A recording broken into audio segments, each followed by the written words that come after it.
This is RAD Chad Roberts coming to you from California. We've had a lot of questions come through lately, and a couple of them that are really important to talk about is the gun mount. Why do we do it?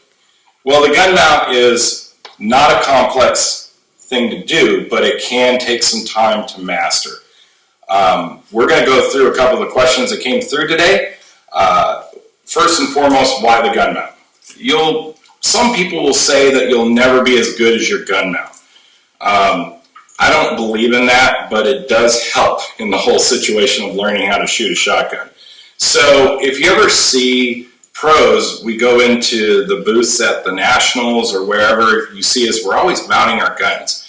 That's kind of like almost like our natural way of training when we're always around our firearms. So I'm going to go ahead and talk to you why we do the gun mount as much as we can.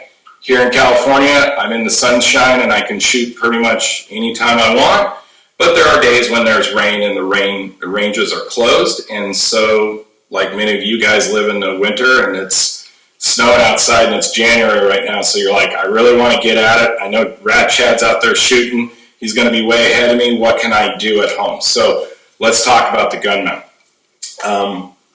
With ammo expenses and weather, we want to be able to do as much training as we can for the least amount of money for some of you, and others it's just to be able to add an addition to your training.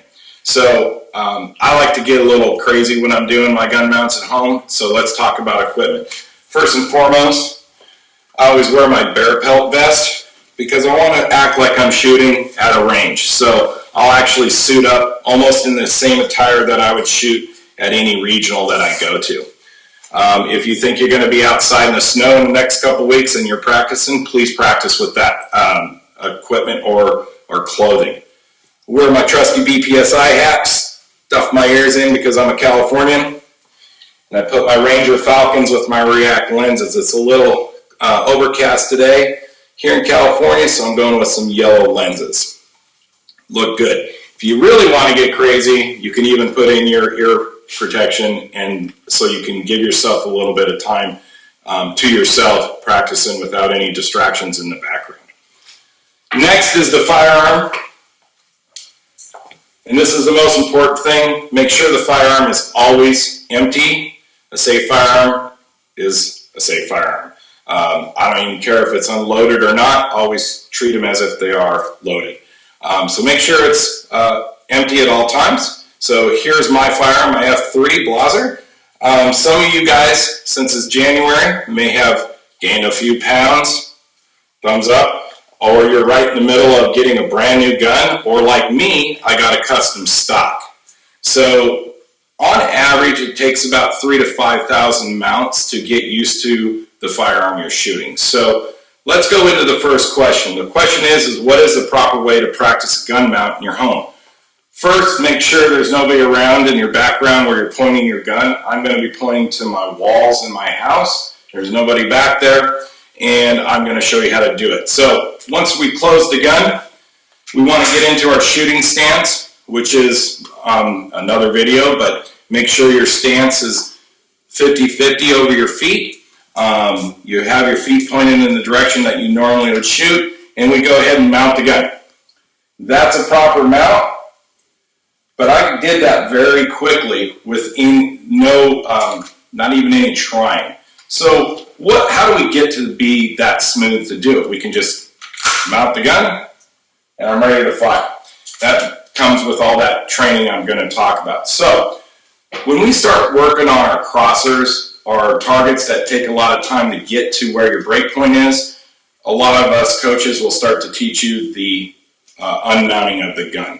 So common thing is the faster the target, the smaller the window you have, the closer the gun's going to be to your face. So there's a million different ways you can mount the gun, or different distances from your cheek to the gun. So we're going to just do a medium target here. We're going to put the gun right out of our pocket. I call this a cheat mount.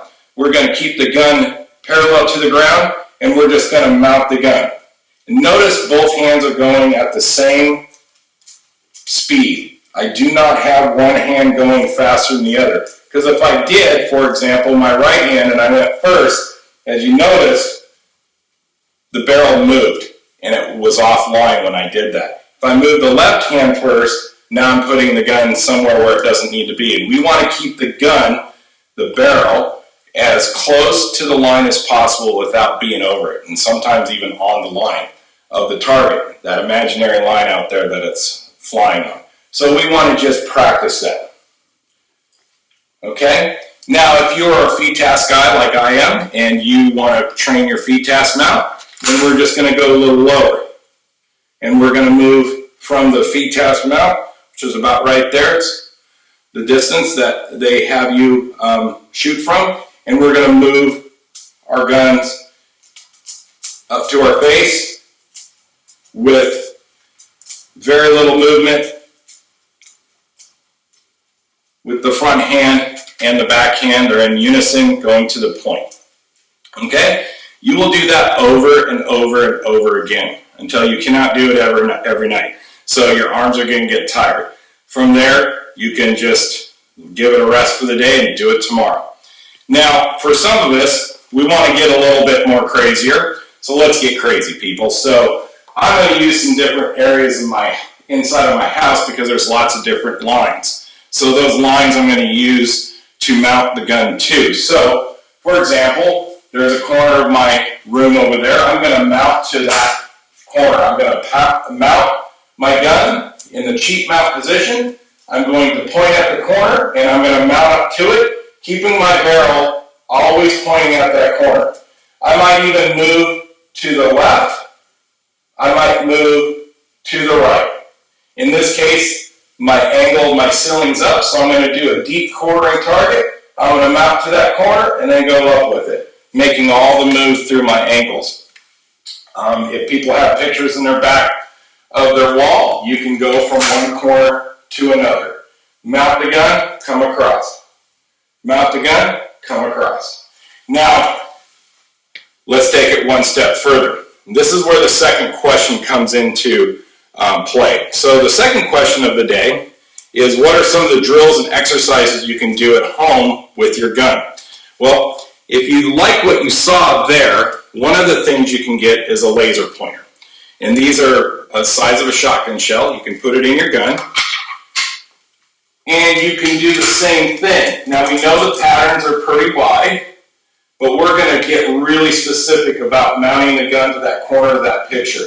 So I'm going to hold in a cheek mount position or even a FETAS position, and I'm going to mount to the corner, and I'm going to come across to the other corner. I'm going to come down, I'm going to go up to that corner, and go to the other side. Maybe I'm going to do it to my corner of my room. I go up to the corner and go up. Now, you guys can see that. That will help you be more precise about what you're doing. Now for me, because I have dogs in the house, they like the pointer for this purpose. They like to play and chase it around, so it doesn't really work for me. So I don't always use a laser. A question about some of the exercises you can do if you don't want to use a laser would be using a flashlight. Some people use a pin light and they stick it in the end of the barrel and turn their lights off in their house and do the same type of drills that I showed you earlier. For me, I don't have a lot of time to get the lasers out. The dogs are barking and girlfriend is trying to tell me to do something, or your wife's telling you to get the house fixed up or whatever you have to do, or it's snowing outside. So you might want to just mount your gun and that's all you have to do for the day. So we go back to just seeing where you're putting the gun. If you want to put it over at that corner, then mount to that corner. If you want to put it over at that corner over there, put it over there. And you keep on just working that back and forth, up and down movement to the imaginary lines that you make on your wall. You can do that in your garage. You can do it pretty much anywhere that there is some form of angle that you can move the gun on. If you do not like to use your firearm, or you have a bunch of kids running around or dogs and you just feel uncomfortable about placing your firearm in your hands and putting it inside the house, then what you can do is you can grab your trusty 5-pound weights. Most guns weigh between 7 and 10 pounds depending on the shooter. This is 10 pounds. It's a little heavier than most guns are going to be used, but because you want to build strength in your hands, there's not a lot of exercises that you can do in the gym that will really truly help you with your gun mount. One that will is you take the two weights in your hands and you get in your shooting position and you raise those weights just like you were raising in unison your firearm. And by doing that, you are strengthening the actual areas of the arms and shoulders and back that you are going to need for shooting. And then when you get out on the field, this will make your gun feel absolutely like it doesn't weigh anything. So in the end, once you put those weights down, it will make your gun feel a lot lighter when you're out on the field.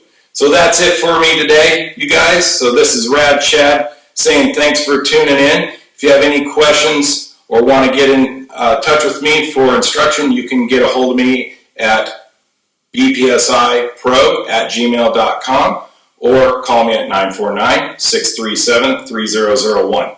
I'd love to hear from you guys if you have any questions or comments. Thank you for tuning in. Have a great day.